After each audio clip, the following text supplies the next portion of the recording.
Welcome to the Deep Dive, where we like to take a deep dive into all sorts of fascinating topics. And today, we're going to be diving into the world of Resident Evil. Oh, exciting. Specifically, the mysterious and alluring Ada Wong.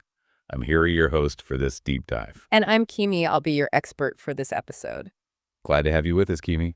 You know, Ada Wong is one of those characters that just keeps you guessing. Oh, absolutely. She kind of walks this line between ally and antagonist, and you're never quite sure where her loyalties lie. Right. She always has her own agenda. Yeah.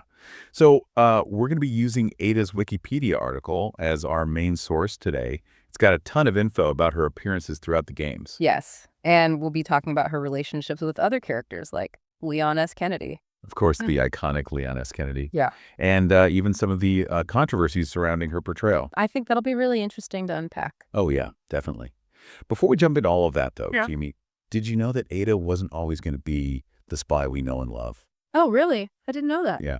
Early prototypes for Resident Evil 2 actually had her as a researcher named Linda. Wow, Linda. That's a far cry from the femme fatale in the red dress.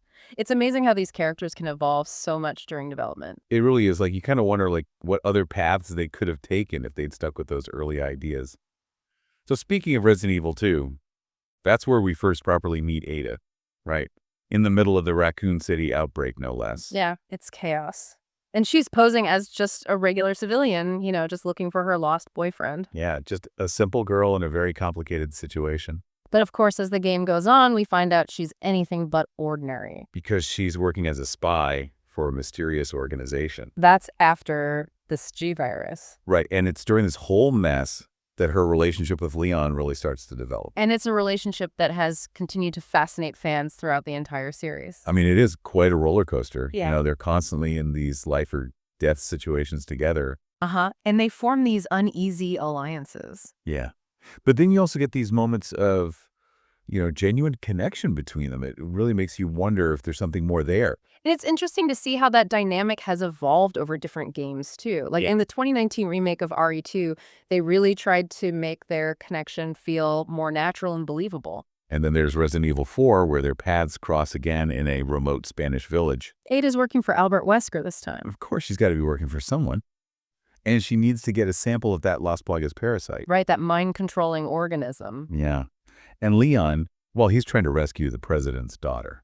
Of course he is. So their interactions in that game were so interesting. It's like this back and forth between helping each other and betraying each other. And ultimately, Ada outmaneuvers Leon and gets away with the parasite sample. She does have a knack for coming out on top. I think one of the most fascinating things about RE4, though, is the Separate Ways minigame, where you actually get to play as Ada. Oh, right. It's a completely different perspective on the story. And it gives you a lot of insight into her motivations. It definitely adds a lot of depth to her relationship with Leon, too. And we can't forget about Ada's appearances in other media, like in the animated film Resident Evil, The Narration. Yes, that's right. She's undercover in that one, working as a BSAA agent. And guess what she's trying to get her hands on? Another parasite. Yep. The Las Plagas parasite. Again, it seems like Ada's just drawn to these dangerous organisms. Or maybe just the power they represent. Right. But, before we get too carried away with all that, I think it's important to talk about the controversies surrounding Ada's portrayal. That's a good point. Some people argue that she sometimes falls into that dragon lady trope. Yeah, that stereotypical image of East Asian women being manipulative and dangerous. Right. And there have been discussions about her clothing, too, like the red dress. Yeah, whether it's too sexualized. It's important to have these conversations. Yeah. Especially when we're talking about how women are represented in video games. For sure. But, at the same time, Ada exists in this world that was created with certain cultural influences. Right. And her portrayal reflects those influences. So I think it's important to be mindful of those potentially harmful stereotypes, but also to look at how Ada as a character kind of pushes back against those expectations. Yeah, she often subverts the very tropes that people criticize her for embodying. Like, she might use her beauty and charm to get what she wants, but she's also incredibly intelligent and resourceful. Absolutely. And she's definitely capable of holding her own in a fight. Oh, yeah. Ada doesn't rely on anyone to save her. She makes her own choices, even if they put her at odds with other characters. It's like she's always challenging the limitations that are put on her, both within the game story and within this bigger context of video game tropes. Right. And, she does it all with this undeniable sense of style. Speaking of style, we can't forget about the 2023 remake of RE4. Where they ditched the red dress. Yeah, and gave her a more practical outfit. Much to the disappointment of some fans. Oh yeah, that caused quite a stir online. Some people loved it. They thought it made her more believable. Uh-huh. But other people really missed the classic look. I get it. It's like that dress had become so iconic. It was almost like a part of her character. Right. It shows how much those visual details can really matter to fans, how they can really become part of a character's identity. Yeah, sure. But even with the change in wardrobe, Ada's core essence, her intelligence, her resilience, her air of mystery, it all shines through. Absolutely. Even without the dress, you know exactly who it is. That's Ada Wong. Yeah, she's one of a kind. She really is. She's instantly recognizable. I think all the talk about the remake and the changes they made and how fans reacted to it just shows how much people care about these characters. Absolutely, yeah. Fans really do develop strong connections to these characters. And even like small changes can feel huge, especially in a franchise like Resident Evil. But speaking of changes in fan reactions, we can't ignore the negativity that was directed at Lily Gao, the actress who voiced Ada in the remake. Yeah, it's a shame that some fans felt the need to be so harsh. I mean, it's important to remember that there's an actual person, an actor behind these characters, and they're pouring their heart and soul into these roles. And, Ada has been voiced by several talented actresses over the years. And each performance brought something unique to the character. Exactly. But I think we should move on from that particular controversy and talk about one of the most interesting chapters in Ada's story. Her encounter with Carla Radams, her doppelganger, in Resident Evil 6. Oh, yeah, that was a wild one. It really throws a wrench into her already complicated life. It's such a fascinating exploration of identity, and it really shows the lengths that someone will go to achieve their goals. I mean, Derek C. Simmons, he's the National Security Advisor, completely obsessed with Ada. Sounds healthy. Yeah, so he creates Carla as like this twisted copy of her, hoping to manipulate and control her. It's almost like Ada is forced to confront this dark mirror image of herself. Someone who embodies her darker impulses. It really makes you think about like the nature of free will. And even the most cunning people, can they really control their own destiny? Right, or are they just pawns in someone else's game? Which is interesting because that kind of ties into the whole theme of Ada's agency, right? Something that comes up again and again in her appearances. Right, because she's constantly operating within these systems of power, working for people like Wesker, Simmons, who have their own agendas. Yet, despite that, she always manages to forge her own path. She's a master manipulator herself. Yeah.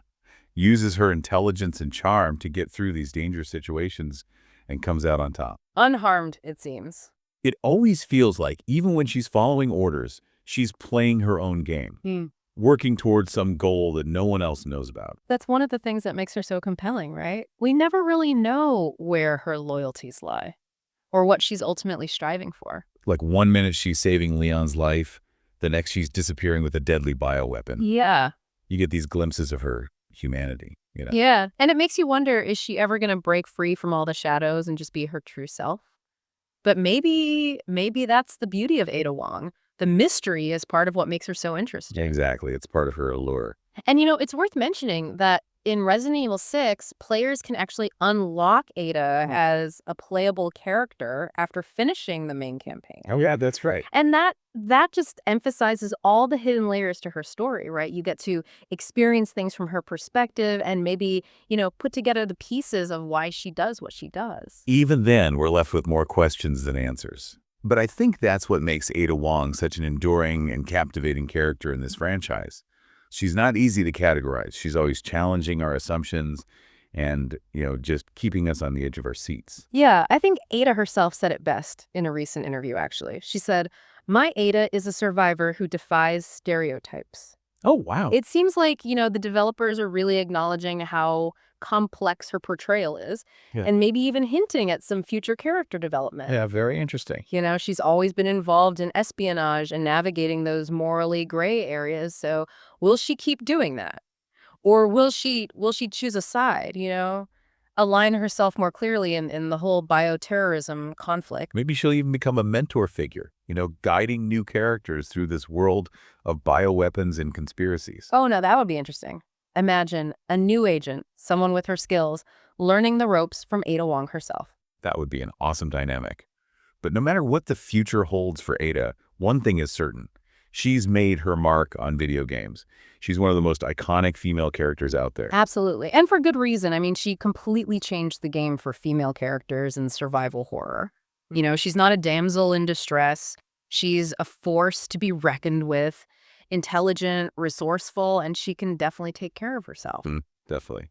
And, her sense of style is unmatched. Oh, yeah. Whether it's the classic red dress or something more practical, she always looks amazing. Even in the zombie apocalypse, it's like danger and high fashion. They go hand in hand for Ada Wong. And I think that's part of why people love her so much, right? She's this mix of alluring and dangerous. She's a true enigma, and that's what keeps us coming back for more. We're always wondering what she's going to do next, what secrets she's going to uncover, and how she's going to defy expectations. Ada Wong, she's left a mark both on the Resident Evil franchise and on gaming as a whole. She's a character that people debate. They make fan art of her. They come up with theories.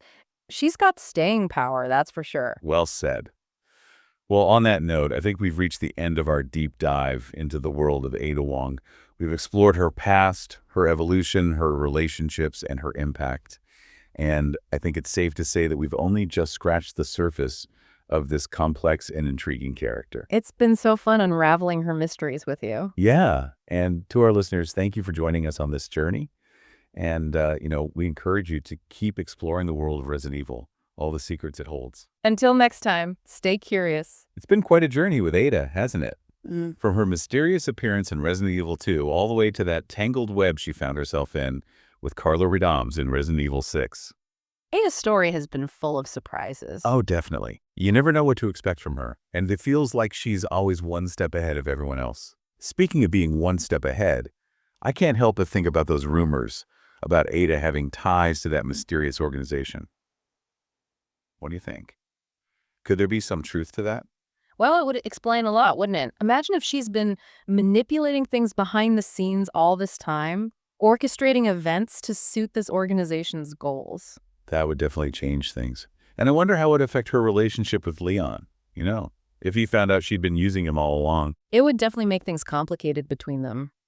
But I guess that's Ada for you. She always keeps us guessing. She's a master of surprises, that's for sure. Yeah. But, beyond all the speculation and the theories, I think it's important to recognize Ada's impact on gaming as a whole. She's one of the most iconic female characters in video game history. I totally agree. She really broke the mold for female characters in survival horror. She's not a damsel in distress. She's a strong and capable woman who can handle herself. And she does it all with style. Whether it's that famous red dress or a more practical outfit, Ada always looks amazing. Even in the middle of a zombie apocalypse, it's like danger and fashion are just part of her persona. Yeah, she's got that dangerous beauty thing going on, which makes her even more intriguing. For sure. She's a true enigma, and that's probably why people are so drawn to her. We're always eager to see what she'll do next, what secrets she's hiding, and how she'll continue to surprise us. It's safe to say that Ada Wong has left her mark on Resident Evil and on gaming in general. She's sparked countless discussions, inspired so much fan art, and generated endless theories. She really is a remarkable character. Oh, and yeah. I think we've come to the end of our deep dive into the world of Ada Wong. It's been a pleasure exploring all the intricacies of her story with you and our listener. We've delved into her origins, her evolution, her relationships, and her impact on gaming. And I think we can all agree that Ada Wong is a character who will continue to fascinate us for years to come. I have no doubt about that. To our listeners, thank you for joining us on this deep dive into the captivating world of Ada Wong. We hope you've enjoyed the journey, and we encourage you to continue exploring the many mysteries and intricacies that the Resident Evil franchise has to offer. Until next time, stay curious.